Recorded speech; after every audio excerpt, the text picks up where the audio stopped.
ہے گائز السلام علیکم، اسمی محمد آفاق خان۔ اس وقت میرے ہاتھ میں یہ پاکستانی پاسپورٹ موجود ہے، اور میں جب بھی کہیں سفر کرتا اور کوئی یہ کہتا کہ پاکستان یا پاکستانی پاسپورٹ کی کوئی ویلیو نہیں ہے، کوئی اوقات نہیں ہے، تو میں ہمیشہ سے ان کو یہ جملہ دکھاتا اور کہتا کہ یہ واحد پاسپورٹ ہے جس کے اوپر یہ لکھا ہوا ہے کہ یہ پاسپورٹ سوائے اسرائیل کے دنیا کے تمام ممالک کے لیے کارآمد ہے، اور میں پھر یہ کہتا کہ یہ دنیا کا سب سے پاورفل ترین پاسپورٹ اسی وجہ سے ہے۔ لیکن میں غلط تھا۔ جس طرح پاکستان کی بہت بڑی تعداد میں عوام صرف منہ کے فائر پسند کرتی ہے، اسی طریقے سے یہ بھی محض ایک جملہ ہے، اس کے علاوہ کچھ نہیں۔ پاکستان میں اس وقت پی ایس ایل ایک بہت بڑا برانڈ کے نام سے لانچ کر کے چلایا جا رہا ہے، جس کو کے ایف سی اور باقاعدہ دوسری کمپنیز نے سپانسر کیا ہوا ہے، جو کہ اسرائیل اور امریکہ کی مدد کرتی ہیں۔ میں نے باقاعدہ ثبوت دے کر بتایا کہ کے ایف سی جو ہے وہ یم برانڈ کی کمپنی ہے، اور یم کی اسرائیل میں بہت بڑی انویسٹمنٹس ہیں، لیکن اس کے باوجود ہماری عوام کے کانوں میں کوئی آواز نہیں جا رہی، کیونکہ پی ایس ایل میں بجنے والی تالیاں اتنی اونچی آواز میں بجتی ہیں کہ ہماری پی ایس ایل کی عوام کو فلسطین میں ہونے والی فائرنگ اور بم دھماکوں کی آواز سنائی نہیں دیتی۔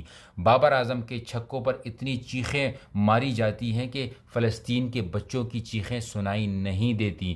ہمارے بولرز کے یوکر پر اتنی آوازیں لگی جاتی ہیں کہ وہاں پر فلسطین میں 30,000 سے زائد شہداء کی فیملیز کی چیخیں ہماری عوام کو سنائی نہیں دے رہی۔ باقاعدہ مجھے تو یقین نہیں آ رہا کہ اسمبلی میں وہ ایک سینیٹر صاحب نے جب تقریر کی تو تالیاں تو دور، کسی نے یہ بات بھی گوارا نہیں کی کہ اس بات کو مان لیں کہ باقاعدہ اسلامی جمہوریہ پاکستان، جس کے پاسپورٹ پہ یہ لکھا ہوا ہے کہ اسرائیل کو تسلیم نہیں کرتے، وہاں پر فلسطین کا جھنڈا لے جانا تک الاؤ نہیں ہے۔ کسی ایک سپر سٹار کو آپ مجھے دکھا دیں جس نے اپنے بلے پہ غزہ کا، فلسطین کا کوئی جھنڈا لگایا ہو، یا سینچری کے بعد کوئی شرٹ اتار دی ہو۔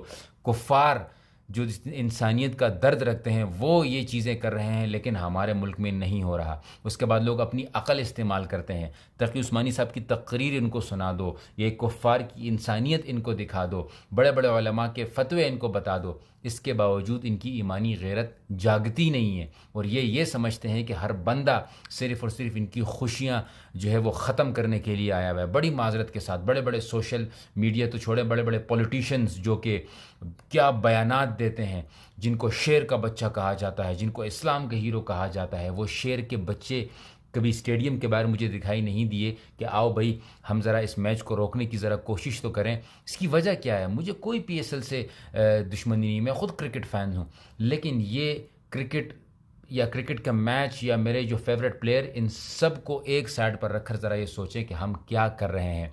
میں بار بار بتاتا ہوں کہ 85% عوام بے گھر ہو چکی ہے۔ میں بار بار بتاتا ہوں کہ بچے بھوک سے مر رہے ہیں۔ میں بار بار یہ کہتا ہوں کہ غزہ میں ایک ہاسپٹل، ایک ایمبولنس بھی باقی نہیں رہا ہے۔ میں بارہا یہ کہتا ہوں کہ وہ باقاعدہ لائیو ویڈیوز پر آ کر یہودی فوجی کہتے ہیں کہ ہم نے اتنے بچوں کو مار دیا، اب بچے باقی نہیں رہے، اور کس کو ماریں؟ وہ باقاعدہ اب فلسطینیوں کو اغوا کر کے ان کی تصویروں کے ساتھ اپنی برتھ ڈے مناتے ہیں۔ اتنا تکبر، اتنا غرور صرف اس وجہ سے ہے کہ ہماری ایمانی غیرت مر چکی ہے۔ ہمیں کچھ دکھائی نہیں دے رہا، ہمیں کچھ سنائی نہیں دے رہا، کیونکہ یا تو ہم کسی پولیٹیشنز کی سلو موشن کی واک کے پیچھے لگ جائیں گے، یا تو ہم پی ایس ایل کے پیچھے لگ جائیں گے، یا تو ہم کسی اور معاملے میں لگ جائیں گے، لیکن ہمیں یہ چیزیں دکھائی نہیں دے رہی۔ اس سے اندازہ لگائیں کہ ہماری پرائیورٹی کیا ہے۔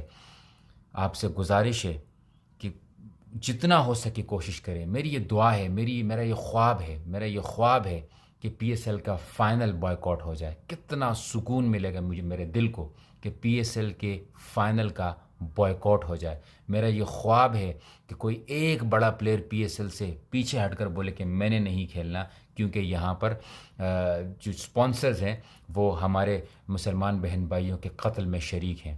کوئی ایک تو آواز اٹھائیں، ورنہ میں نے جس طرح پہلے کہا تھا کہ اگر ہمیں اسرائیل کا ایجنٹ کہا جائے تو برا نہیں ہوگا۔ جزاکم اللہ خیرن۔ السلام علیکم ورحمۃ اللہ۔